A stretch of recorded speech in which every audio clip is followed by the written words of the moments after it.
నా బిడ్డ, నా కృప నిన్ను విడిచిపోదు. నా రెక్కల నీడన నీకు ఆశ్రయము కలుగును. నిబ్బరం కలిగి ధైర్యంగా ఉండు. నిన్ను ఎన్నడూ విడువను, నిన్ను ఎన్నడూ ఎడబాయను.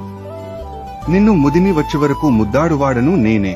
నా బిడ్డ, నీ దుఃఖము సంతోషమగును. ఇంతకాలం నువ్వు పడిన వేదన, బాధ, కష్టం అన్నీ ఈ రోజుతో తొలగిపోబోతున్నాయి. వేదన ఇక నీ జీవితంలో ఉండదు. లేని బాధలు ఇక నీ జీవితంలో కానరావు. నేను మాట ఇచ్చి ఉన్నాను, అది తప్పక నెరవేర్చబడును. ధైర్యంగా నా బిడ్డ. అప్పులు తీర్చలేక ఇక చావే నాకు దిక్కు అనుకుంటున్నావా?